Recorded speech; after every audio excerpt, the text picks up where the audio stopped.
Welcome to Act 2 You're On. Join us weekly at our studio roundtable as Rhonda, Kate, and Linda invite spectacular guests to weigh in on staying sexy, vibrant, and healthy. Launch your next great act with authenticity and purpose. Summon your courage, superstar, and step into the limelight. So grab a coffee or a martini, and let's set the stage for a grand entrance. It's Act 2. You're on.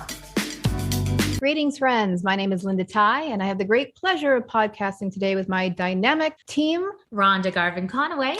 And I'm Kate Levy, and we are also joined by our talented producers, Susan Nagel and Kathy Carswell. I am really thrilled today here at the A2YO studio to be talking to Dr. David Ajibade. And we like to talk to innovators and influencers here on our podcast, and Dr. David is just that. He has created a true heart-centered movement to provide sustainable healthcare solutions for individuals and brain disorders and life-limiting chronic diseases.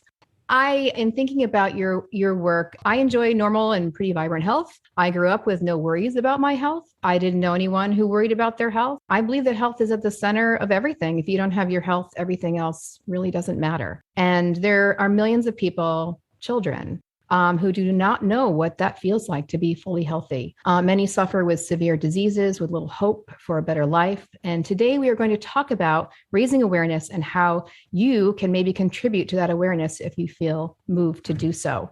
So let me tell you a little bit about our guest today. Dr. David Ajibade is the Executive Director of Brain and Body Foundation. It's a 501(c)(3) organization or 3C3 organization based both in Nigeria and the USA, and focus on educating the Nigerian public on important health issues, providing innovative, practical, and safe solutions to challenging health conditions, and on alleviating the suffering of medically fragile children, especially those diagnosed with severe brain disorders, genetic disorders, and sickle cell disease. BBF holds free clinics every Friday for children from low-income homes. The Brain Body Foundation has recently been commissioned by the Nigerian government to carry out a landmark study on sickle cell disease to markedly change the way it's treated in Nigeria and around the world. Dr. Ajibade currently hosts and presents a weekly TV show entitled Your Health is in Your Hands, an innovative show focused on educating the Nigerian public on health matters of special importance to people of African, specifically Black African origin. This 30-minute segment, which is the third most viewed show on Africa's largest television network, highlights issues affecting Africans and Nigerians in particular, including mental health, brain disorders, cardiovascular concerns, cancer, and is viewed at least 5 times a week by millions, both within and outside the country. Through the media, live seminars, training, and partnerships, he is focused on bringing his experience, expertise, and connections to improving the delivery of healthcare in Nigeria and the health of Nigerians as a whole. Thank you so much. We're so happy to have you be here today. Thanks for having me on. I want to just start off by talking about you, a little bit about your path. On the A2YO podcast, we talk a lot about transitions, reinventions. And I know that when you went into medicine, you did not want to go into pediatrics. And yet now you are working primarily with children and children with sickle cell disease. So tell us, how did sickle cell disease and pediatrics really become your charge? Well, thank you, Linda. Yes, that was the first thing in medical school. I was like, no way. I could not face this. I mean, you see the kids coming into the emergency room and I'm like, these kids have done nothing wrong. And they're coming down with cancer, coming down with sickle cell disease, coming down with other conditions. And I was like, man, and then the parents are there being so worried. And my heart just went out to them. I was like, I didn't think I could live with myself if I made a mistake and these kids died at a tender age. So, and it was so complicated having to calculate the doses and get it right. And I was like, no. I'm going to do something more, less technical, maybe something like neurosurgery. But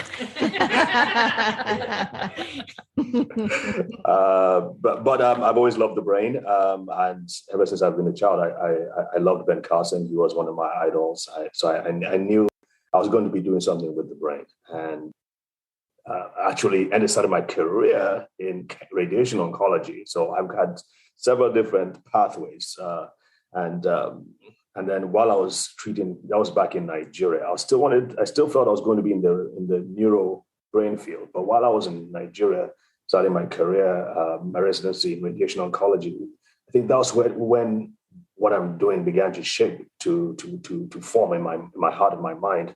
Because with cancer, I mean, it's a terminal disease, so to speak, and we could see that people, the states, the setting, the mindset, the beliefs, the words people had or spoke, their relationships with others played a huge role in whether or not they survived their treatment or whether or not they went on to live a long, healthy life.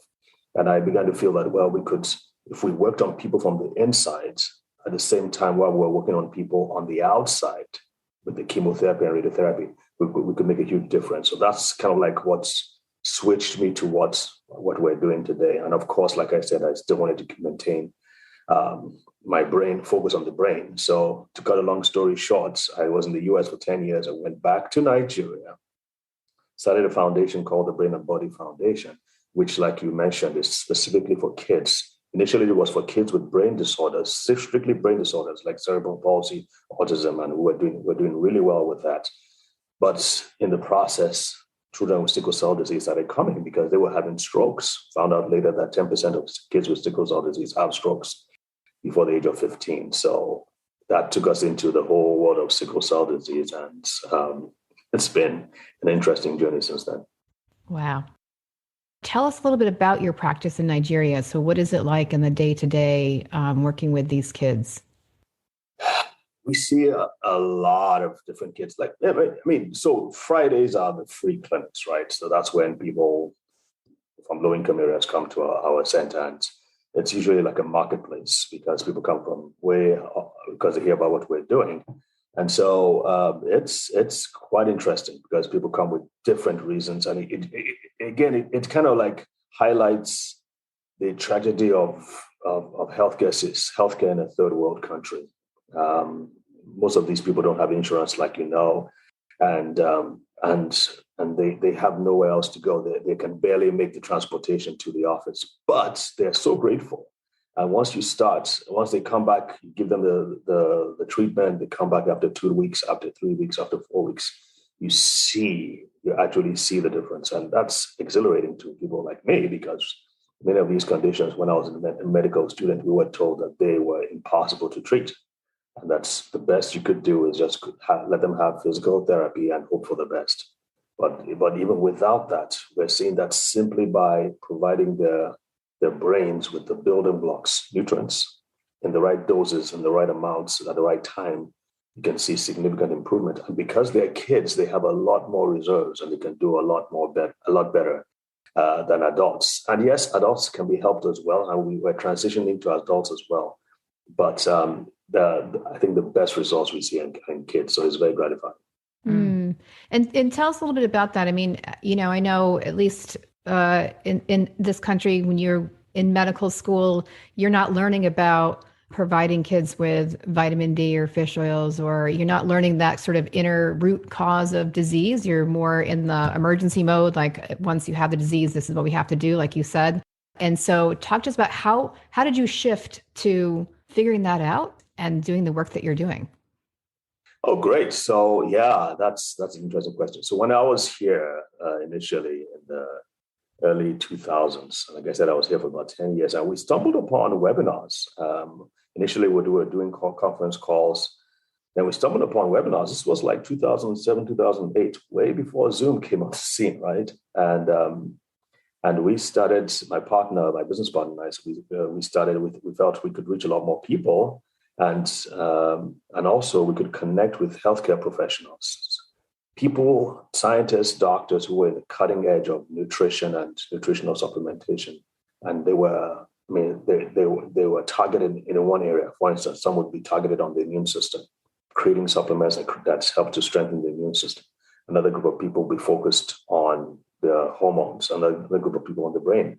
So we were able to attract all these people to come do 1 hour, 2 hour, 3 hour long seminars, and people around the world would type in their questions and then they would answer them. So it was while we were doing that I learned a lot. And that was when my eyes were opened to these things. And I was like, wow, these are things that we could use back home, especially where at home in third world countries where, like I said, you don't have access to top medical care and medical diagnostics equipment and so on and so forth. They have nothing. And so I was like, every time I heard these people talk on these webinars, I would be like, you know what, let's try. This could be something we could apply back home. This is something we could, and it's safe. It's not like you have to worry about toxicity. For most of them, you don't have to worry about toxicity. You just have to worry about your purse or your wallet. And so I just began to say, well, let's try this. And then when I went back home to Nigeria, we would say, kid would come with this problem. And I would say, well, I have this immune support something. Let's try this. And I would call the makers, the people who created these immune support in the US. And I would say, hey, listen, I have this kid with this problem. Can we try this? And they would instruct me. So they became my mentors remotely and showed me how to do these things. So it was, like I said, it was an interesting journey. We began to learn how to apply what they were saying theoretically in a true third world setting.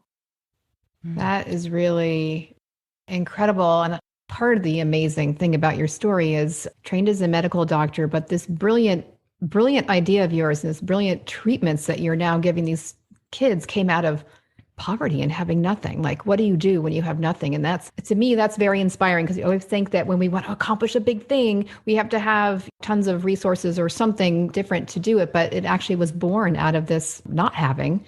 And so you were providing a way for that to happen. But this work must also require lots of fundraising.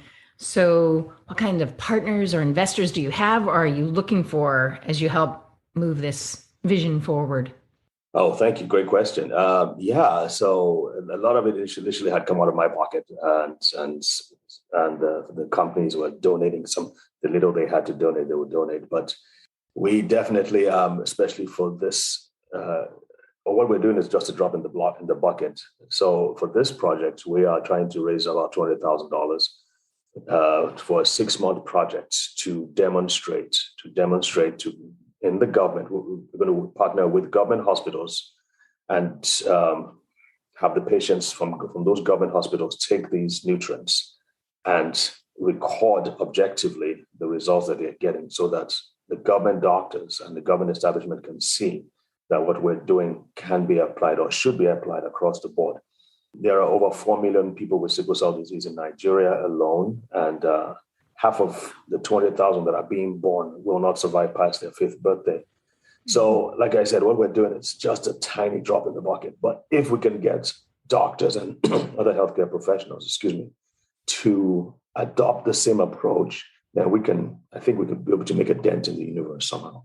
Mm-hmm. And so the first step is to do the research so that we can create the compelling evidence or produce the compelling evidence to show doctors and medical authorities that this is what needs to be done and we can save lives. So that's at this point we've had some friends here and there help out, but we're really looking for institutional big organizations that can say, yeah, here's a crumb of $1 million, for instance.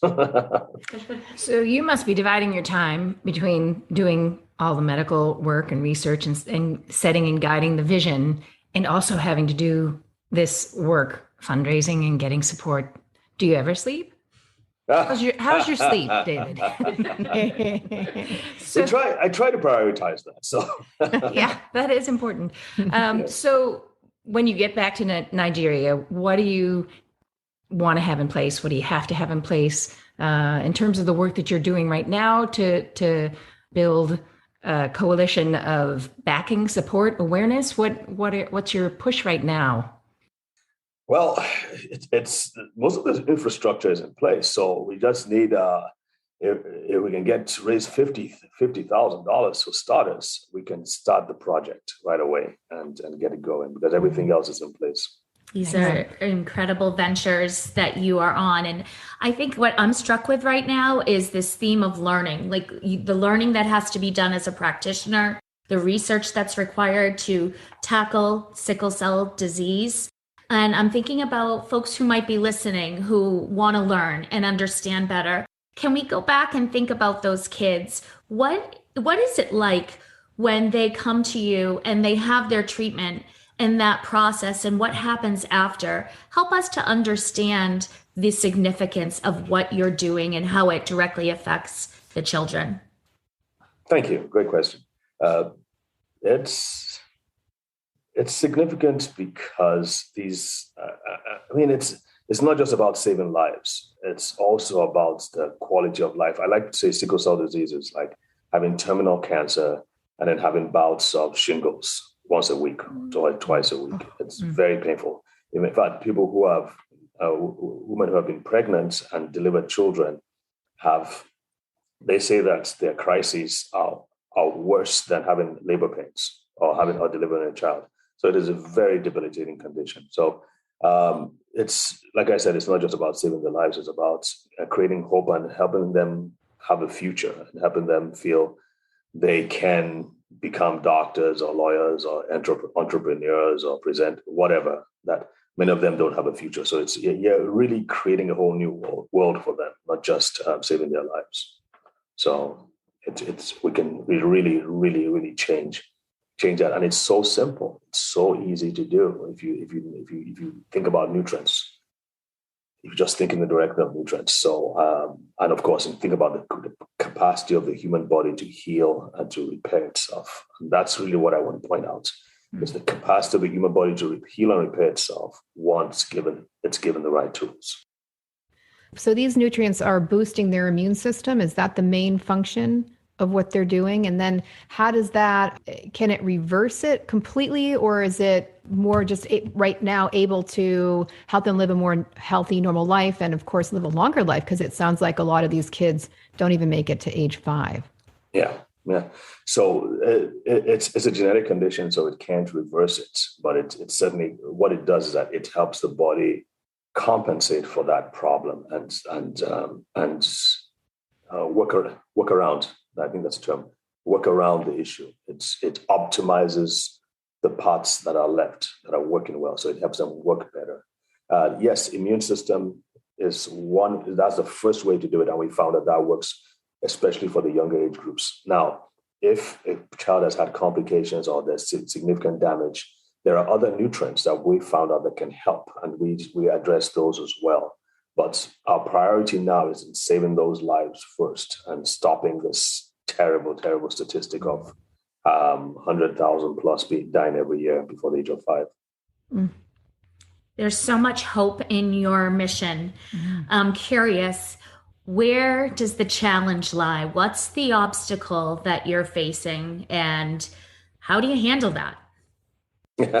Well, two things. The medical establishment themselves, because we think in terms, when I say we are talking about medical establishment, we think in terms of medications and high-tech research. And when I talk about supplementation, you see the eyes roll. So you got to overcome that, for one. And then, of course, the other one, obviously, again, we keep coming back to it. This is the finances. Once we can get all the things in place to do a proper international standard protocol, once we get that done, it'll be a lot easier to have the other things happen.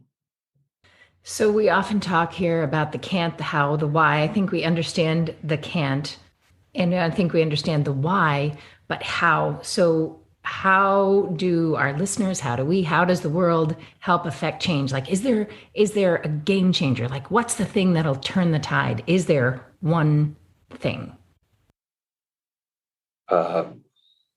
Knowledge, I guess. It's knowledge, and that's what we try to do with all the social media and TV and all that. If people understood that, then we could go a long way. Mm-hmm.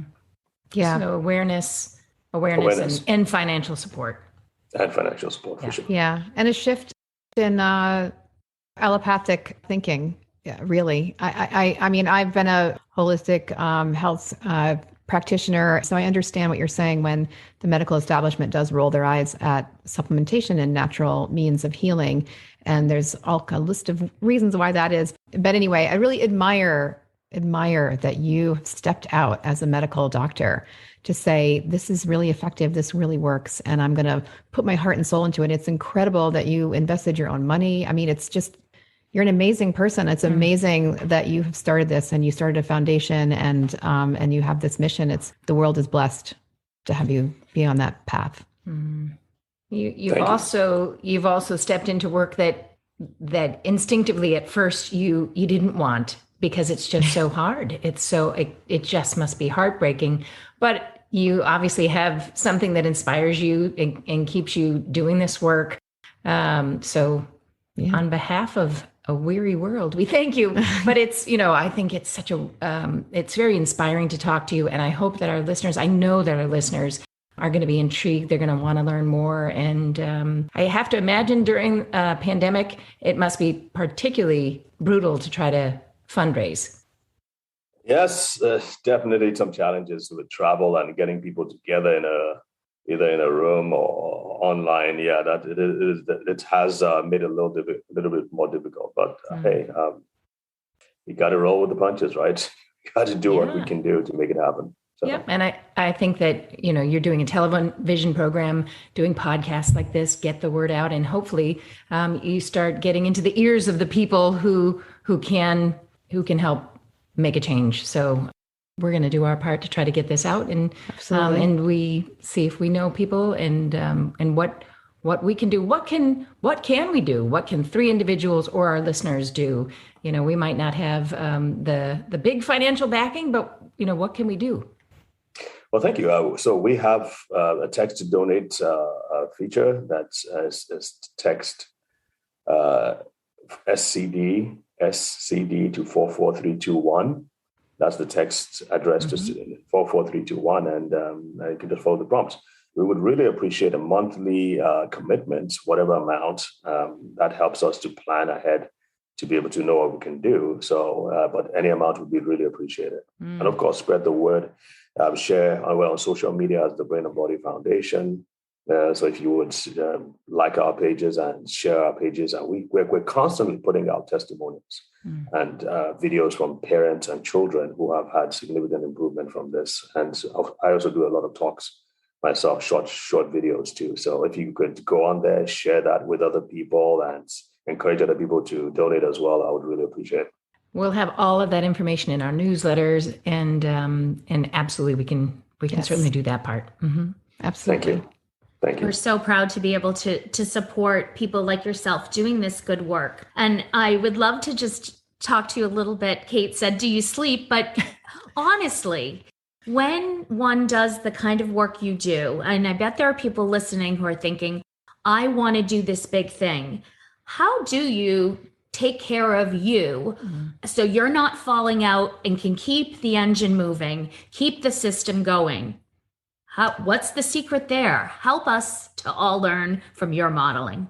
I think everybody's different, but the key things I always want to say, you got to prioritize your sleep, because if that falls apart, everything else will fall apart. I do sleep 6 to 7 hours a day, so that's pretty cool.